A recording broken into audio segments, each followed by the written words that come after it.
Hey, salut la gang, c'est vendredi, on est le 20 janvier. Je viens de faire un autre petit test ce matin. C'est l'autre. Donc, je suis allé au gym un petit peu plus tard que prévu, parce que j'avais le goût qu'il y avait un petit peu qu'il y ait de la randomité dans ma journée, puis dans mon avant-midi. Randomité, pour moi, veut dire que les choses bougent, les choses se promènent autour de la quête, puis quand j'y vais vers 5h30, 6h, je peux pas nécessairement mettre au test certaines choses que je veux tester. Puis vers les 9h30, 10h, mais il y a plus de gens au gym, donc je peux tester plus mon attitude et mon altitude par rapport aux gens. Puis un matin, j'ai mis, c'est ça. J'ai mis au test quelques petits trucs, puis ça marche. Comme je vous ai dit dans quelques petites vidéos dernièrement, des fois, il y a des gens autour de nous autres qui nous font en sorte essayer de nous rabaisser, de nous faire rendre plus petits qu'on est ou qu'on pense. Puis un matin, mais c'est ça, donc il y avait des bonnes personnes, pas nécessairement des mauvaises personnes, c'est juste les attitudes qu'ils ont envers les gens. Des fois, c'est de la jalousie ou des trucs comme ça. Donc, un matin, j'étais au gym, puis je m'entraîne de il y a plein de gens autour, des gens plus âgés, comme style 60, 65 ans. Puis je m'entraîne, puis je pousse quand même pas mal au gym, puis les gens qui sont plus âgés, ils viennent me voir, puis ça, ils trippent de voir que je mette 4 plates chaque côté au bench press, puis ils viennent me taper une tape dans l'épaule, disant c'est bon ce que tu fais, c'est le fun d'être jeune, puis la quête. J'ai quand même 44 ans, mais je pousse comme un kit de 20, tu sais. Mais c'est ça. Donc ça, c'était vraiment la première partie de mon entraînement était vraiment le fun, parce que c'est tous des gens comme ça qui venaient de me valider, puis me dire qu'ils aimaient bien ce que je faisais, puis que sur les plateaux de tournage, ils ont vu des scènes dans Yamaska, dans des films que j'ai faits. Il y en a certains qui ont lu mon petit livre que vous présentez tantôt au gym, parce que j'ai des points ressources d'un livre que j'aide à distribuer au Canada pour Québec. Puis ces gens-là l'ont lu, puis ils ont vraiment trippé, puis on dit, regarde, on met en application ce qu'on vient de voir dans ton livre dans les derniers jours. Puis ça marche, puis c'est le fun. T'sais? Donc c'est le fun à entendre. Puis il y a d'autres gens qui y arrivent, puis ils voient que tu es vraiment comme hype, le kit, puis ça va bien, puis qui essaient de te diminuer. Puis il y a deux façons. Il y a deux façons de s'en sortir avec ça. La première façon, c'est de confronter. C'est sûr que si le gars est en avant de toi, il essaie de te planter, puis le kit, mais tu es tellement à l'aise et là, dans le temps présent, en train juste d'observer et d'écouter vraiment ce qu'il dit, tu es capable de répondre les bonnes choses à ce gars-là. OK? Puis, dans le fond, ça ne te touchera pas. Donc, tu es capable de répondre à ses arguments, parce que ces arguments qu'il donne, bien des fois, c'est de la jalousie, puis qu'il donne des arguments, dans le fond, qui, pour lui, c'est des choses inventées ou des choses qui vont faire en sorte... Tu sais, c'est pas vraiment à lui qui pense ces choses-là. Je sais pas si vous comprenez ce que je veux dire. Puis toi, quand tu réponds, tu es vraiment là, à l'aise, dans le temps présent, en train d'écouter, d'observer vraiment ce qu'il dit, tu es capable de bien répondre et de boucher le gars. OK? Donc ça, c'est une des premières choses que moi j'applique, parce que dans la vie, je m'arrange pour confronter ce qui m'arrive dans la vie, que c'est bon ou mauvais. Puis de cette façon-là, avec cette attitude-là, mais tu es capable de passer au travers, puis that's it.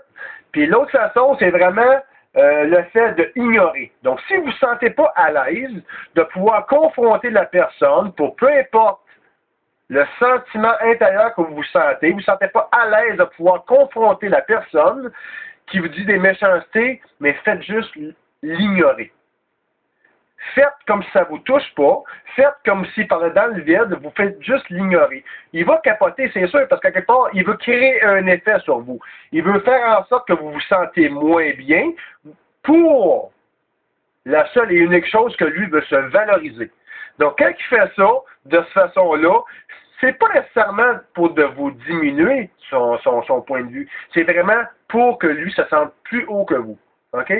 Si vous portez pas importance et vous n'écoutez pas, vous pouvez écouter d'une façon objective, mais ça passe comme du beurre dans le poêle. Ça passe-tu direct dans le fond, ce que je veux dire? Comme me dirait un bon Québécois. Mais c'est sûr que ça peut créer des petits papillons en dedans de vous, t'inquiète, mais vous allez vous habituer à pouvoir contrôler ce sentiment-là. Puis la personne, dans le fond, quand elle vous parle, puis tu fais comme OK. Ouais. Good. All right. Mais, tu comprends-tu? C'est comme ça passe dans le beurre. Dans le fond, ta communication passe dans le beurre. Donc, il va se sentir comme, voyons, sacrément, je suis pas capable il est capable de créer un effet sur vous.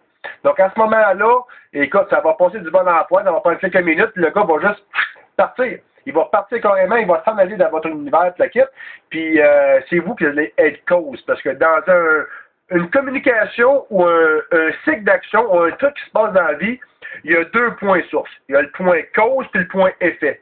Le point cause, c'est lui qui émet le truc, puis le point effet, c'est la personne qui reçoit le truc.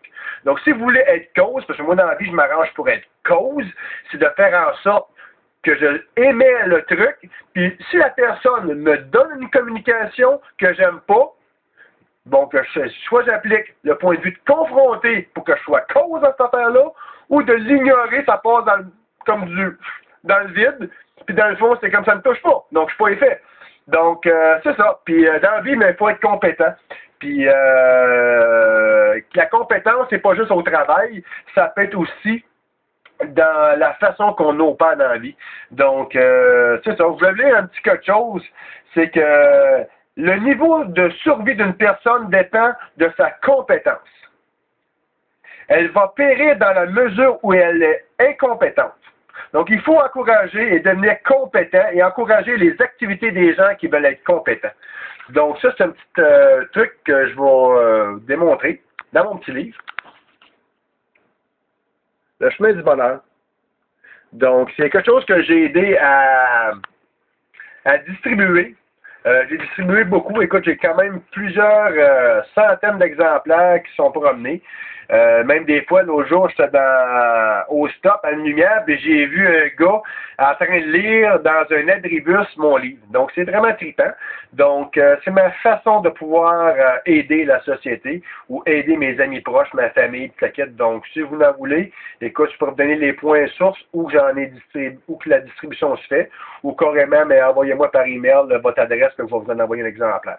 Donc, d'ici là, passez un très beau week-end. Miguel de No Limites. Bien, bien, bien.